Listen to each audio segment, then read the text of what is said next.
Hey, Crescent Event followers, Laura McCullough here, and I am here with Christopher Gerhart, who is the president of Crescent Events. And this is our first Facebook Live. How's it going?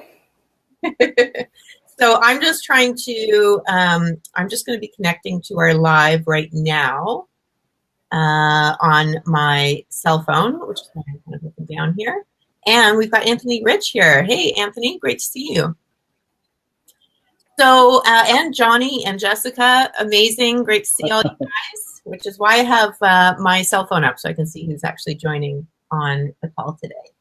So, as I mentioned, Chris is the president, and he's going to be here answering a really important question that I know you hear quite a bit from some of your clients, which Definitely. is, yeah, I'm holding an event. I've got the venue selected, and the venue's coming back to me and saying, awesome. Great, you have an AV supplier that you like working with, but we have an in-house AV company that we work with, so you must use the in-house AV company. You hear that a lot? Yeah, we hear that. I mean, honestly, it comes up in just about every opportunity we have with new customers. Once we get an opportunity to work with a customer for a while, we'll kind of help them through that process. And I think that's kind of our goal here today is to just put some information out on that topic. But yeah, it's a very, very common frustration and kind of push point that the venues try and impose to keep that revenue, keep that control in house. Awesome. So listen, if you guys have ever been through this situation, give us a thumbs up or a heart.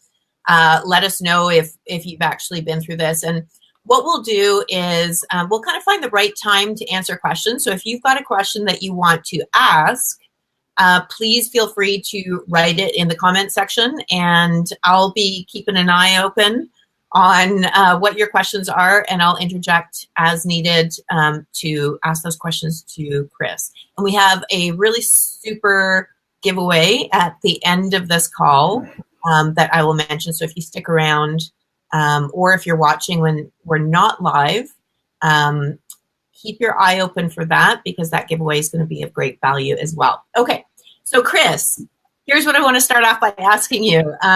So what specifically do the venues tend to say about using in-house to event planners? Like what specifically are the reasons why they're trying to get event planners to use their in-house AV company? Well, yeah, for sure. They'll use arguments like, oh, they know the venue better, things of that nature.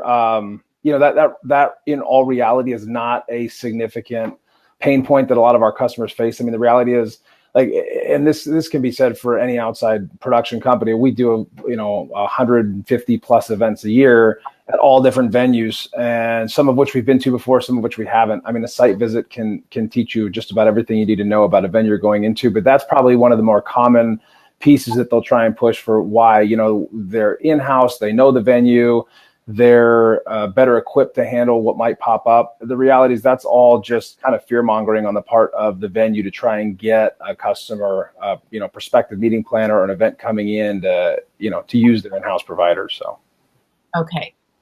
So what are some of the issues that crop up if if a planner is using the in-house AV? What are some of those issues that you see that arise for planners?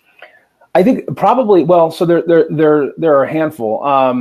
Probably one of the most the biggest challenges that planners will see is that the AV company, because they're in-house, they could be servicing a number of other events. So if you're not taking over the entire property, you're likely to, you might have an issue. The techs aren't there to resolve it. You call them and, oh, I'll get to you as soon as I get done with this other issue I'm putting out, or whatever the case may be.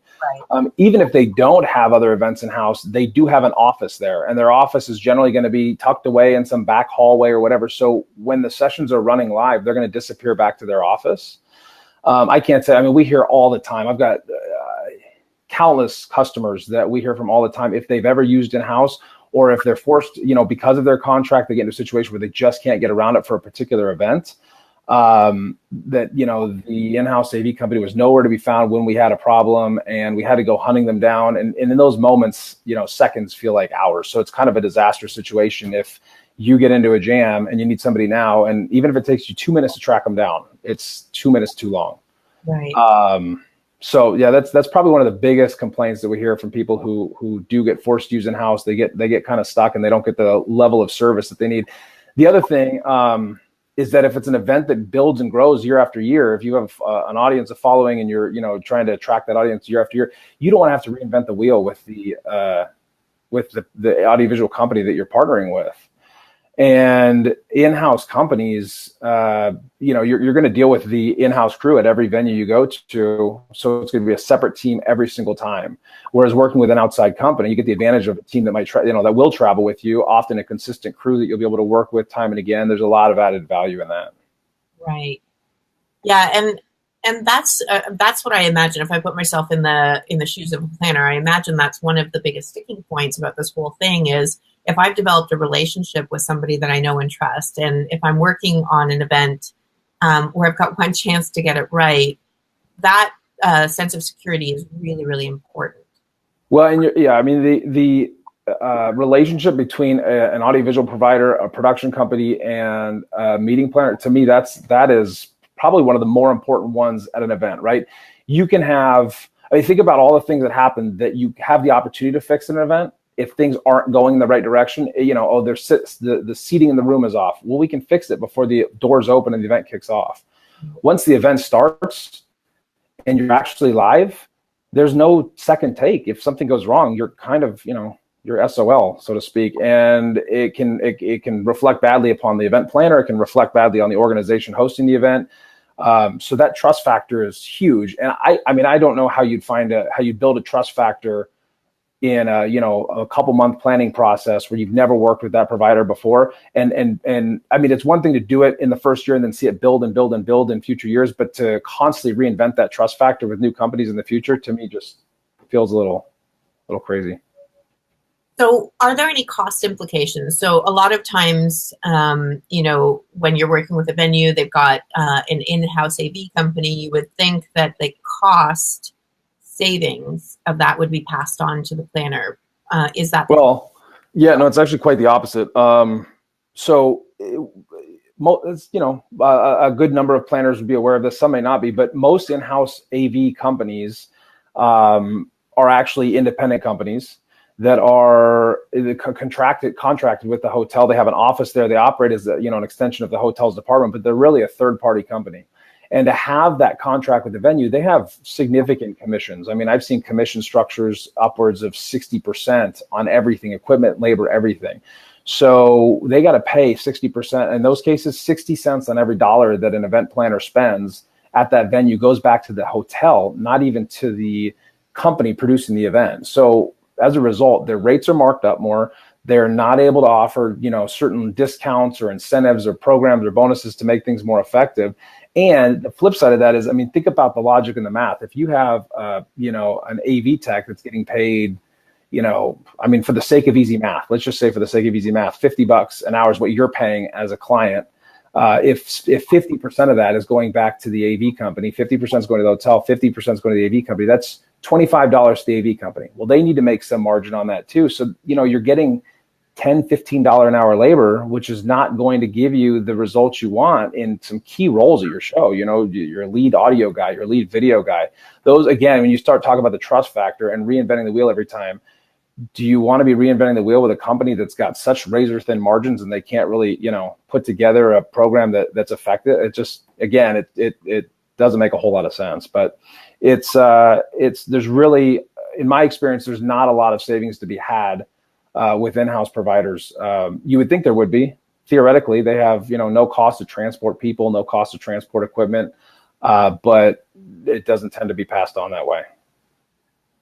So we have a comment from Feroz. Hopefully I'm pronouncing your name correctly, Feroz. And he said they pay a percentage plus lots of free event internally. Do you say that again? Says, I'm going to just show this comment here. So said they pay a percentage plus lots of free event internally. The only thing I can think of is maybe if he's talking about a percentage of the commission, but they also do a lot of events for the venue. And if that is what you're referring to, maybe a thumbs up, just so they get first shot at bids as well. They often do. I mean, yeah, they get first shot at bids. I'm guessing on that first comment, you're referring to doing like in-house training events. Like if the, catering department wants to do an event or something, they're the ones who are doing that event. And I will tell you that in many cases, they are, they're not making great margins on that at all, right? They're having to give significant cuts back. So again, just on the grand scheme of things, they're cutting their margin razor thin, having that contract with the hotel. And it's in that sense, it's nothing against them. But when they're operating at such razor thin margins, that they don't have the flexibility to pass savings on to the end customer, A, and B, they're running a risk of cutting corners that could be detrimental to the end clients that are coming there, that are unfortunately paying top dollar, but not necessarily getting a top dollar outcome. Okay, so let's talk about the important thing here, which is, what do you do in that scenario? You are the planner. Your venue says, we've got our in-house AV company. This is who you're going to be using. How do you negotiate, or can you negotiate? Yeah, so it kind of depends on where you get into the process, right? So if you're in the negotiation phase, knowledge is power. So knowing that the in-house company is 99.9% of the time not a true department of the hotel, but is a third-party provider, you realize where the revenue structure for the hotel comes from. So you get a situation where you're bidding on, an event planner is bidding, putting an RFP out there for hotel prospects. And the hotel, all they really care about is the food and beverage and the room nights. AV revenue for them is kind of an incidental. It's an add-on. If we get it, great. If we don't, not the end of the world. I can tell you, without fail, the hotels would much rather have the food and beverage and the room nights and the place booked up, right? The worst thing for a hotel, I could tell you as an owner of an AV company, the worst thing for an AV company is having equipment sitting on your shelf. For a hotel, the worst thing for a hotel is having rooms that are empty, ballroom space, guest room space, all those things. It's the worst thing they could possibly do. So that's what they care about. At the end of the day, if they can make money on the AV, great. But if you as a planner push back, you really shouldn't have to push back all that hard. But if you push back even just a little bit, that's something that they're going to be willing to waive. And if they do fight you on it all, just push a little harder. They're not going to hold to their guns and lose room nights and food and beverage over, a few $1,000 they might make on their AV commission. It just doesn't make sense. Okay. The flip side of that is if you already have a contract in place, it's a little bit more limiting. The best case scenario in that situation is so there's a couple things you can look at. One, again, because an outside production company is not paying the commission to the hotel, there may be the ability for them to offer savings enough so that you can offset the cost the venue will charge you. And a venue will still allow you to bring an outside provider, regardless of what your contract says. The contract might just stipulate fees that are going to be associated with you bringing an outside provider, right? So if you get to a situation where, you're trying to bring an outside provider and they're going to be fees, just check with your AV provider and see what their price cost structure is. If there's discounts to be applied or anything like that, you might offset those costs and be able to start building that relationship. And that's kind of a year one solution. And then in future years, you can negotiate the contract in such a way that you don't have that penalty in the contract for future events. But the other thing is that if you have the ability to offer business to that venue or even to that brand, and you start taking that kind of, I don't want to say threat, but kind of, that point up the totem pole at the hotel, you can often get somebody to bend. Almost inevitably, you're not going to get the conference services manager to waive these policies because that's more of an operational role and they're kind of directed to follow the letter of the contract. Mm-hmm. But if you were to go back to your original sales rep or perhaps the director of sales or even the general manager of the hotel and say, listen, I've got another event, whether it's the same client, if you're an independent meeting planner, maybe a different client, and we want to book at this venue, or even, hey, we want to book at another Sheraton or Marriott or whatever. That's all. If you get to the right person who has the right connection to their broader organization, again, a general manager, maybe a director of sales, there's a strong possibility that they're going to bend and waive on the in-house AV clause, because again, it's just not that big of a financial incentive to them to risk the loss of the food and beverage and the room nights. That's really where their bread and butter is. Got it. And what about if you've agreed to go forward with their in-house AV and things were unexpected? You didn't get the experience you were looking for in the scenario that you mentioned before, where you had an issue and it happened, and then you couldn't find somebody because they were dealing. How do you deal with that? So post-event. Oh yeah, well, post-event. I mean, again, I think that comes. So if you're working with the in-house provider, still recognizing that they're a third-party vendor, you're going to be signing a contract with them. And even if you get to a point where leading into the event, you've kind of relinquished the fact that you have to work with them, still make sure that contract with them is ironclad. I mean, just because you signed the contract with the venue doesn't mean you have to agree to all the terms in the contract with the AV company that's in-house at that hotel. So go through that contract and make sure you're protected. I mean, there's no reason you shouldn't be able to put some bilateral protections in there. Of course, they're gonna be the ones who create the contract and present it to you. And of course, it's going to be written in such a way that is highly advantageous to them, but go through it, redline it, mark it up, look for areas where, hey, I'll agree to all your terms, but if you don't deliver on this, that, or the other, here's what happens in response. Unfortunately, after the fact, the best you can hope for is, probably some monetary compensation for wherever they drop the ball and wherever they screwed things up. But I mean, listen, at that point, it's better than nothing, right? It's not an ideal outcome, obviously, but it's better than nothing. Awesome. Okay. So if we loop back to, you said it really depends on the stage, right? So whether you are in the RFP stage, you have not signed a contract, whether you've signed a contract, or, those are kind of the two main stages. If we go back to RFP stage, what are some of the things that event planners should be asking for, demanding, requesting at that stage to make sure that they get their preferred AV supplier in? Yeah, that's a really good question, because just asking for that clause to be removed, oh no, no fees for bringing out, or even I'm allowed to bring in my own outside AV provider, is not enough. I've had situations. We have a customer that we've actually been working with now since 2008, but the very first time we worked with them, it was a bit of a tough situation, and it was actually the fact that we were not in house and didn't have to pay the commissions that allowed us to win the business, because our discount structure worked to such an extent that it offset the cost they were going to pay to bring us in. But in that situation, they thought they had covered all their bases. Their contract allowed them to bring in an outside AV provider. And when they started negotiating the other aspects of the event, rigging, internet, power, they realized that just you had a bunch of other expenses that were disguised as, a penalty, other penalties that were disguised as expenses. For example, the internet that was quoted a la carte to the client was, I don't know, $25,000. I don't know. But if they had gone with the in-house AV company's audiovisual bid, then that same internet package was $5,000 or was free, or whatever the case is. Well, that's just another form of a penalty. So in negotiating with the venue, I think it's important to get any clauses related to you must use our preferred in-house AV provider, get those struck completely right off the bat. But secondarily, pre-negotiate, like get with your preferred provider, or even look back at what you guys used last year, right? So maybe use that for historical data. What did we use for our internet last year? What did we use for our rigging last year? What did we use for our power needs last year? Or again, get with the production company that you do prefer to work with and get some preliminary data and get that quoted in advance and get that built into the contract so that those fees are locked in.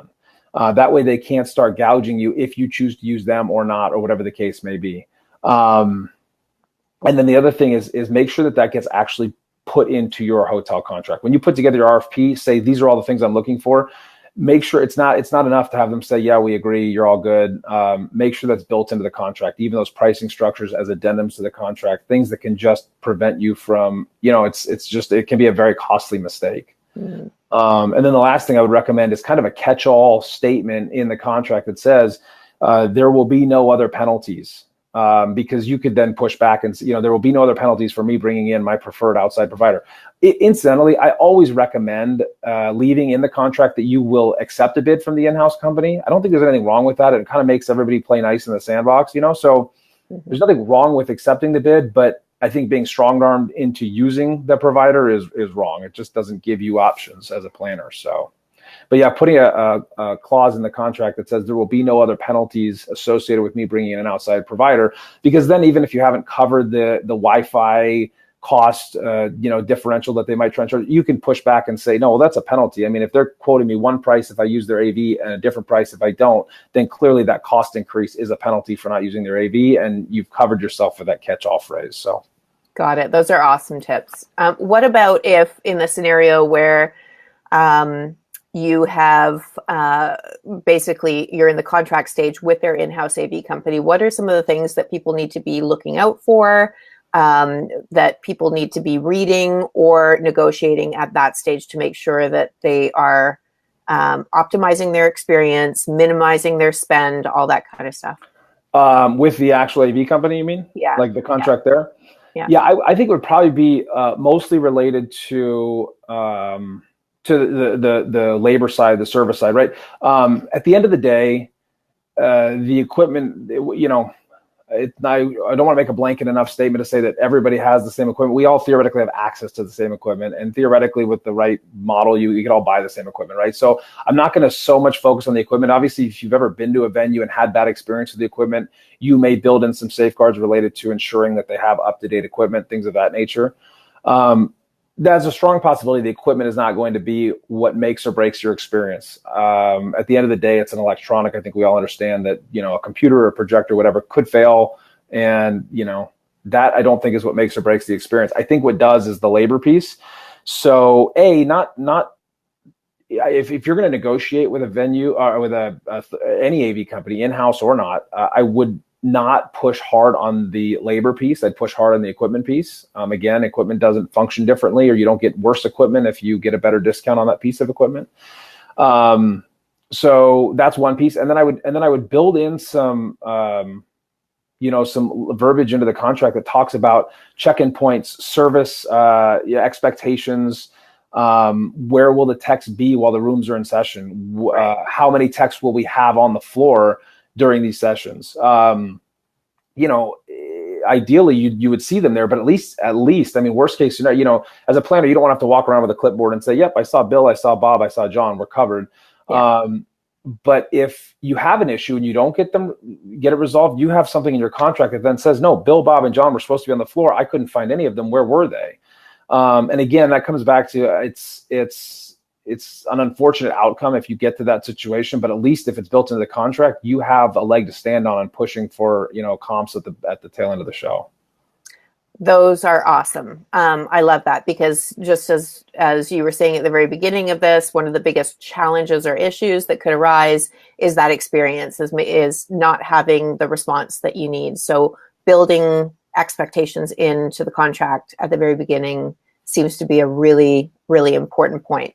So I just wanted to highlight, we have Del who's joined us. I'm not sure if Del is still on the call, but basically he has said, and I'm going to try showing this, but it's a big one, so it's going to cover our faces. So, hey, Chris, I've worked with you and your company on several events, and you all consistently produce excellence. Awesome. That's awesome. Great. Working myself in the role of a crew chief and PM, my belief is that the bigger events is that oftentimes gear and sometimes deco may be required to be provided by in-house. But if I can use A-level independent contractors I know produce consistent excellence, I can utilize the gear and some people and surround them with my people I know enough to do excellence. Of course, having too many low-level or union guys involved can negatively affect the production as a whole. I think we can agree on this. Well, yeah, absolutely.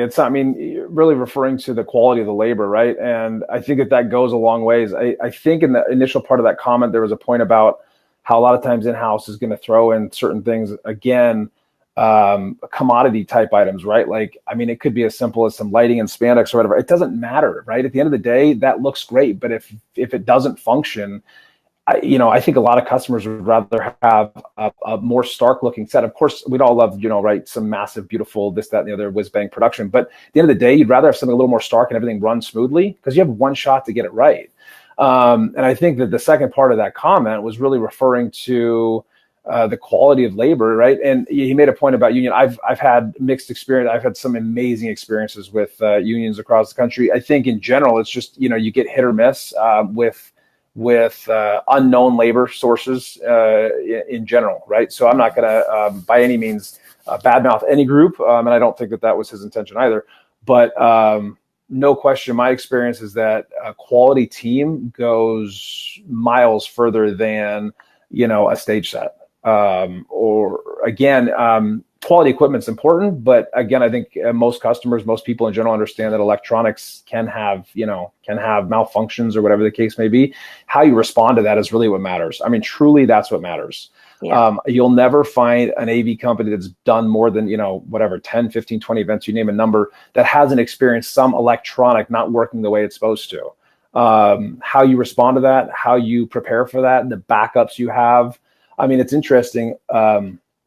As a company that's not in-house at different venues, we have a model that's built on really coming in and being independent. It's funny when you have in-house companies, theoretically, that the client should feel like there's a safety net there because, if something goes wrong, they're right there. They have the equipment. I mean, I've had situations before where an in-house AV company came to me as an outside production company at their venue and asked to borrow a piece of equipment from us because their client they were having an issue with a piece of their equipment in-house and didn't have any backup equipment on site. So they were relying on us as an outside company to help supplement equipment that they had that was giving them issues. So I think that a lot of there's a lot of misconceptions about the safety net that an in-house provider, offers, or the quality of this or the understanding of that. Oh, we know the venue, whatever. Like I said, those are kind of, to me, that's kind of putting lipstick on a pig. It's not really solving, the core issue, and that is the direct connection, the partnership that you can have with that end customer,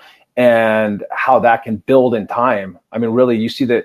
It's funny. I'll tell our customers that our first experience together is. Thanks, Jason. I love it. I'll tell our customers that the first experience together is going to be great. The next several years, like after that, are going to be night and day. It's going to be unbelievable because once we get through the first event and understand how each other work and start to build on that, I mean, obviously we do a lot of work in advance to learn those things, but once you've actually gone through the event together and you continue to build on that partnership, I mean, the ROI, I think, I would argue that it's virtually immeasurable from a dollars and cents standpoint. It doesn't mean we can go, quadruple our prices overnight. That's not the goal, but the point is that partnership becomes lasting. Right. So amazing. Okay, so that's probably a good place to cap this. If you had to very quickly share your top 3 takeaways, if you learned anything from today, here's a top, 1 to 3 things that you really need to think about. What would they be?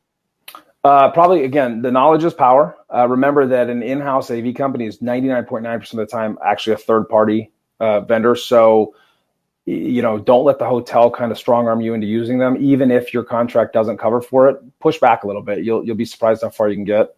Right. 2, pre-negotiate, and cover your bases. Don't think that just getting them to strike that clause about the in-house AV provider as exclusivity over this is going to fix it all. Get your rigging pre-negotiated, get your power pre-negotiated, get your, Wi-Fi and other things. I mean, we've seen venues charging for risers and podiums now. It's, just get all that stuff built into the contract so you're covered. And I would think the third one, I mean, I think the long-term partnership value, right? So if you can join up with a company and build that long-term relationship with them, I think you're going to, again, see an ROI that's virtually immeasurable in terms of the success and quality of your events as they continue to grow and expand down the road. Really, that would be probably the top 3. Good, top 3. So what we're going to be doing for anybody who's still watching, and Peter, awesome to see you. And Peter's actually made a comment here, which is food and beverage is a huge lever to keep in your toolbox. Yes, absolutely. Yeah, great comment. What we are going to do is we're actually going to create a takeaway for anybody who's interested. If you would like an outline, basically a 1-pager of the tips that Chris has shared in today's video, which would include some of the things to look for, some of the things to ask, and some of the things to negotiate, either when you're in the RFP stage or when you're at the contract signing stage. We'll be giving that away. All you have to do is reply yes, and we will reach out, message you, and make sure you get that in your hands. So just comment yes in the comment section, and we'll be sure to get that over to you. And if there's any other questions that come up outside of the live, I know most of the viewers that will probably get on this video will be after we are live. But if you have questions, we're still here to answer them. So Chris will be answering any questions that you do have. Just write them in the comment section, and we'll be here for you. Absolutely. So how was this for our first Facebook Live, Chris? It was fun. It was Not good. painful at all? No, it wasn't. It wasn't. It was good. Amazing. I was more nervous to start than I thought I would be or should be, but it quickly became cool. It was good. Amazing. Yeah. So thank you everybody for being a part of our first Facebook Live. We sincerely appreciate you being here, the questions, the comments, and just engaging with us. So thanks very much, guys. Until Absolutely. next time. Thank you, guys. Ciao. Bye.